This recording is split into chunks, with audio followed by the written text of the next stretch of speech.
La Primera Guerra Mundial. Conflicto armado entre 1914 y 1918 que produjo más de 10 millones de bajas.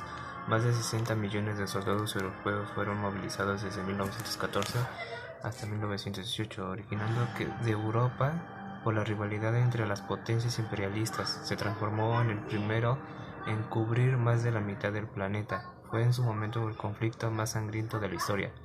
La guerra comenzó como un enfrentamiento entre Austria, Hungría y Siberia. El Imperio de Rusia se unió al conflicto, pues se consideraba protectora de los países eslavos y deseaba socavar la posición de Austria-Hungría en los balances. Las hostilidades involucraron a 32 países, 28 de ellos dominados aliados: Francia, Gran Bretaña, Rusia, Siberia, Bélgica, Canadá, Portugal, Japón, Estados Unidos desde 1917, así como Italia, que había abandonado la Triple Alianza. Lucharon 65.8 millones de soldados, de los que murieron más de uno de cada 8, un promedio de 6.046 hombres muertos cada día de los 4 años que duró. A consecuencia de esta guerra, cayeron 4 imperios.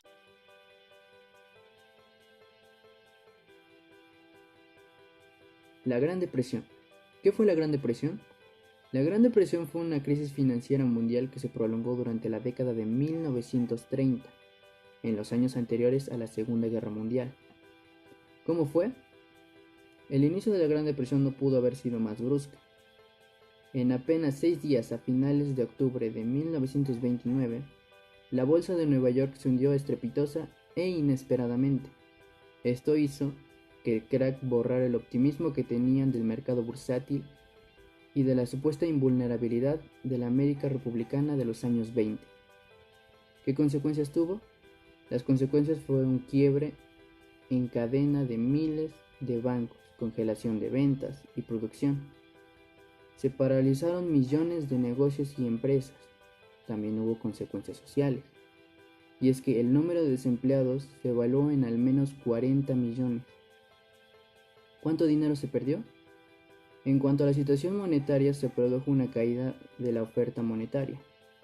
Así, a finales de 1930, el dinero y depósitos bancarios ascendían a 53.6 mil millones de dólares, mientras que el 30 de junio de 1931, la cifra era de 52.9 mil millones de dólares. ¿Cómo se salió de la Gran Depresión? Los países afectados se recuperaban progresivamente a mediados de la década de 1930, pero sus efectos negativos en muchas zonas duraron hasta el inicio de la Segunda Guerra Mundial. La elección de Franklin Roosevelt como presidente y el establecimiento de New Deal en 1932 marcó el inicio del final de la Gran Depresión.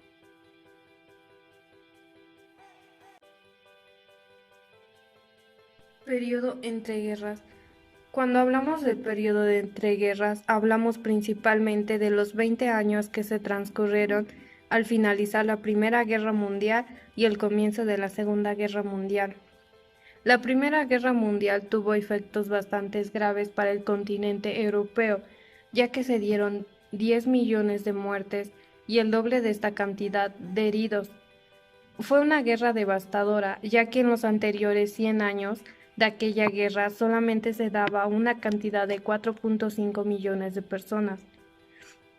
Durante la Primera Guerra Mundial, que en aquel entonces se conocía como la Gran Guerra, los franceses tomaron como promedio que se daba por cada minuto que pasaba. Durante este periodo se dieron movimientos como la paz, movimientos fascistas, otras ideologías del mundo de entreguerras, la vida del periodo de entreguerras. Periodo de entreguerras. Los movimientos por la paz estuvieron marcados por la coexistencia de posiciones pacifistas radicales, con la orientación moderada de las organizaciones tradicionales por la paz y la ampliación de su base social en las clases trabajadoras. Los movimientos fascistas se originaron en la mayor parte de Europa durante el periodo de entreguerras, pero solo en los casos excepcionales pudieron ejercer una gran influencia política o establecer otras ideologías del mundo de entreguerras. A estas ideologías debemos añadir el crecimiento comunismo en países como China o la URSS, movimiento que junto al socialismo o al marxismo se extendieron al finalizar la Segunda Guerra Mundial. La vida en el periodo de entreguerras. En medio del periodo del mundo de entreguerras, tanto los victoriosos aliados como las potencias del eje tuvieron que acarrear las gigantescas deudas nacionales, lo que hizo que toda Europa se encontrara en una complicada posición de inseguridad financiera.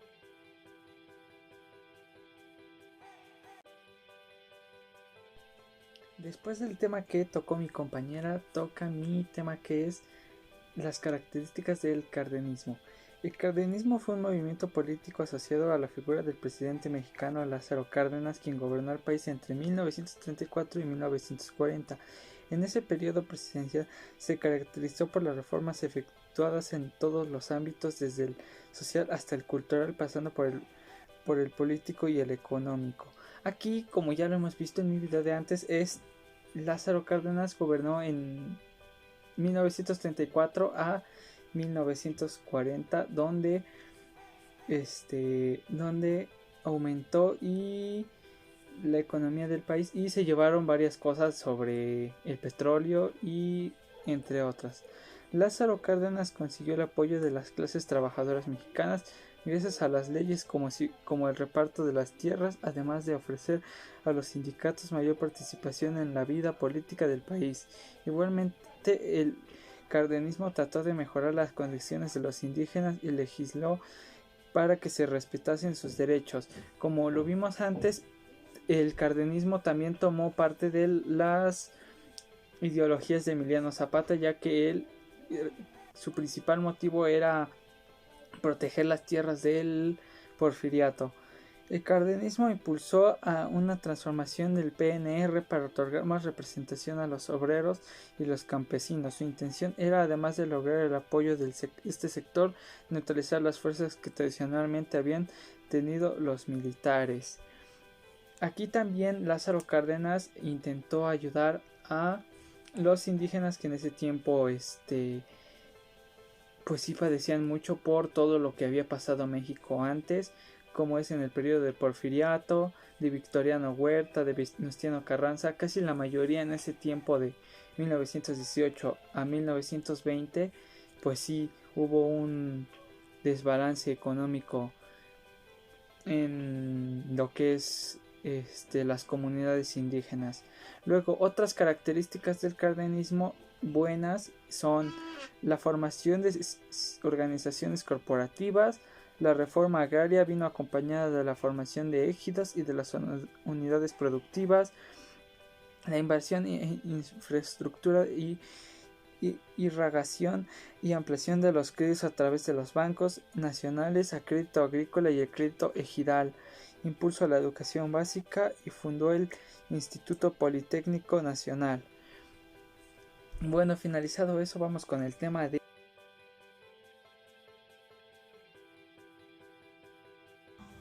Hola, mi nombre es Montserrat Calvario Mastranzo y el tema es consecuencias del cardenismo.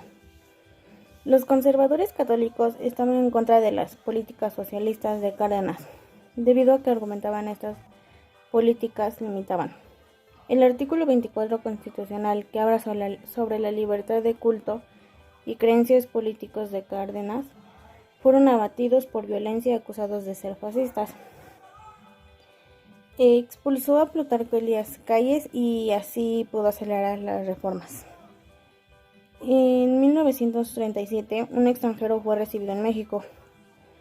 Hizo amigos mexicanos. El elemento para hacer un mundo moderno fue el oro negro, y México tenía mucho, y esa riqueza no era para los mexicanos. La fuerza de trabajo sí.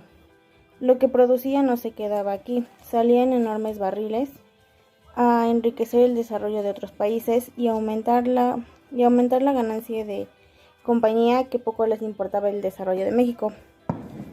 El 18 de marzo de 1938, varios forcejeos entre petroleros, compañías y jefes, el general Lázaro Cárdenas firmó el decreto de la expropiación petrolera. Cárdenas abrió varias fábricas de textiles, de industria mineras y maquinarias pesadas, extendiéndose por México, Monterrey y Guadalajara, y atrajo a trabajadores rurales por la CTM guiada por Vicente Lombardo Toledano. Gracias.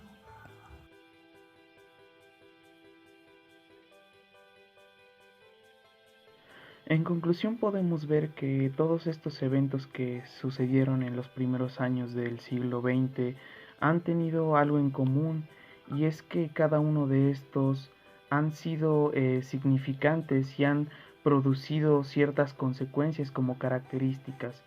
Por ende, cada una de ellas se basa en distintas formas, las cuales nos han enseñado que actualmente tenemos que darnos cuenta de cómo se van a tener que llevar las cosas ante la sociedad, y muy aparte de ello es necesario tener bastante detenimiento al revisar que cada una de estas situaciones que se vivieron para afrontar todos estos eventos, hay que tener en cuenta que cada uno de ellos tuvieron lecciones que hay que aprender, como por ejemplo la Primera Guerra Mundial, la cual no se puede tomar a la ligera el volverlo a repetir con una Tercera Guerra Mundial, ¿no? Y más que nada ver primordialmente como en el cardenismo, que trajo varias cosas que actualmente a México lo están beneficiando, y que actualmente se siguen viendo el apoyo ante pues la economía mexicana. Muy aparte de ello, hay que darnos cuenta de todo lo que han sucedido, ¿no? Y por ende hay que tomar en cuenta que cada uno de estos sucesos han marcado parte de nuestra era y han hecho que cada uno de nosotros tengamos lugar en el cual tenemos que pisar, ¿no? Muy aparte de ello, muestra que por un pequeño desbalance que se llegue a mostrar en algún país puede llegar a cambiar la economía, a cambiar a la sociedad de los demás países, ya que lo podemos ver en la Gran Depresión con Estados Unidos, que llegó no solo a afectarlo a ellos, sino a los países alrededores por todo lo que sucedió y todo lo que ha traído eso que sucedió en esa década, ¿no? Entonces es muy poco beneficiante el darnos cuenta que un país es el que lidera todo, sino que cada uno de los países se contribuyen mutuamente con la exportación, la importación, y que no solamente hay que tener en cuenta que somos nosotros, sino que también por un error o por algún pequeño detalle que lleguen a cometer distintas personas pueden llegar a afectarnos a nosotros. Esta fue nuestra exposición y pues agradecemos por todo. Hasta luego.